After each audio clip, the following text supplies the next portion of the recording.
Mga kalapatid sa so long time no vlog, so share ko lang dahil yung mga kipi natin pinagsama-sama ko sa iisa. Ayan, dahil yung lalagyan nila doon sa kabila may laman ng 45 days.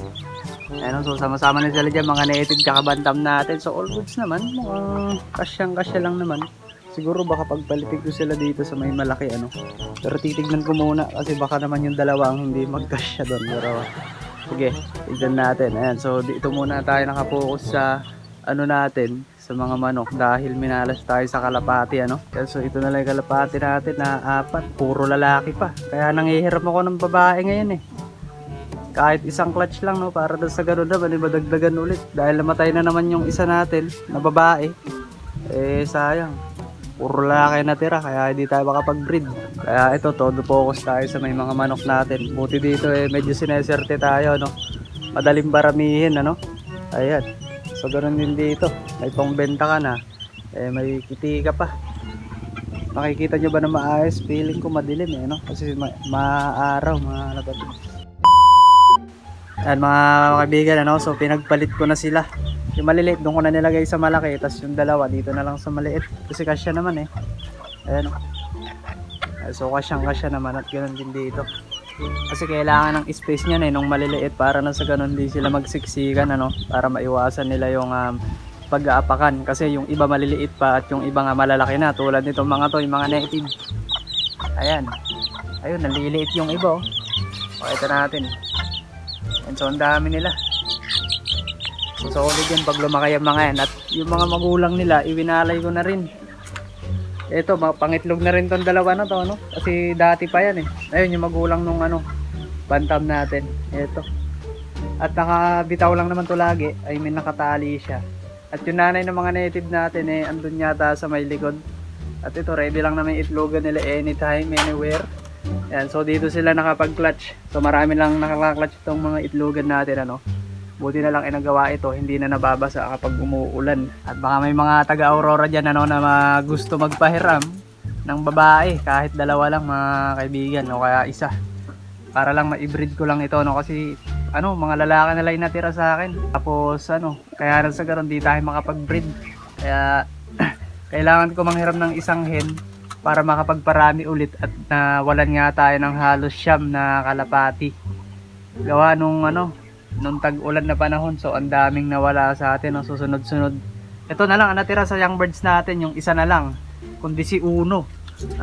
Yung kapatid niyang si Una ay hindi na natin nakita dahil sumunod na rin siya. Ang lusog-lusog lang noon, ang sigla-sigla, bigla na lang ganun nangyari.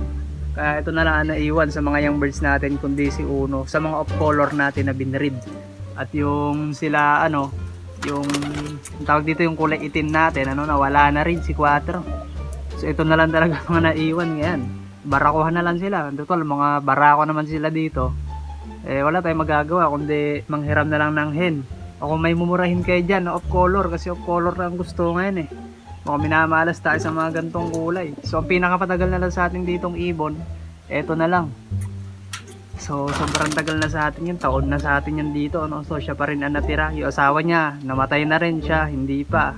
Nagkasakit din yun dati, buti na gamot ko. Ayan, masigla naman siya, malakas. Etong dalawa na to kay Tito Arce naman yan yung red bar, tapos itong white flight. So napaka-astig din yan So bala ko naman dito nga ipares pag nakahiram tayo ng hen itong dalawa na rin na to. Kasi may linyada yung dalawa na yan. Meron din naman to. Ito is Basra Ito, ano ba magulang na ito? Nakalimutan ko na. Ayun, yung off color para na namatay din yung magulang.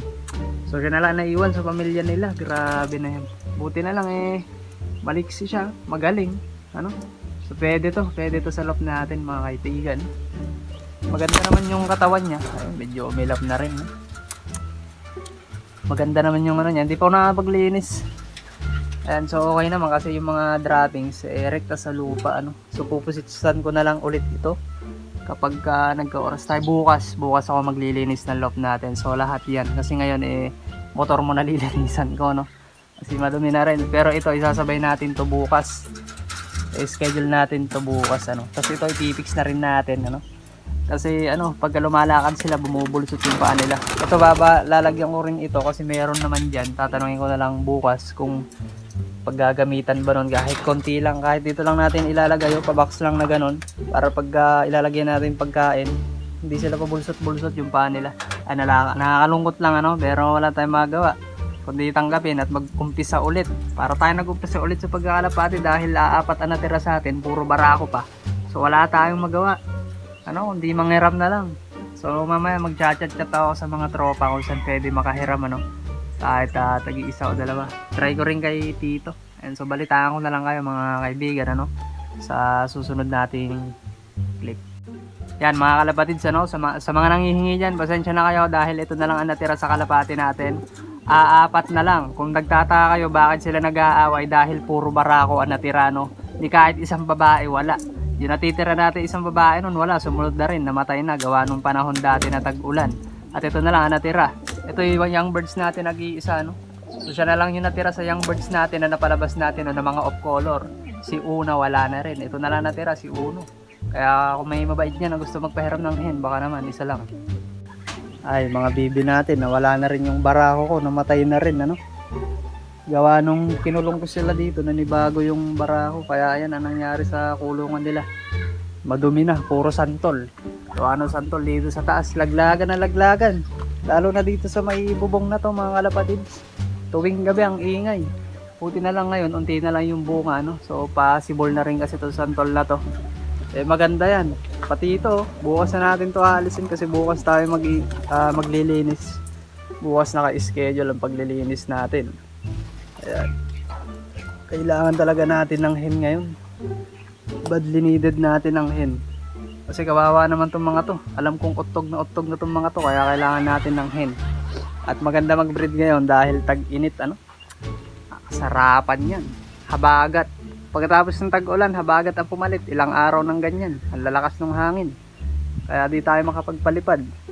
So sa mga pinapalipad natin, isa na lang ang natira. Ito na lang. Pangit naman magpalipad pag iisa lang ano. Ito naman, hindi ko na nag-viewing dahil nga pangit ang panahon.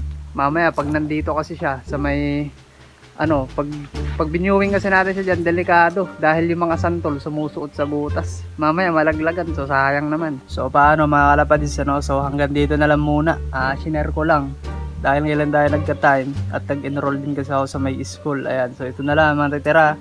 Pasensya na sa mga umaasa. Di bale, bumabawi ako sa may manok natin.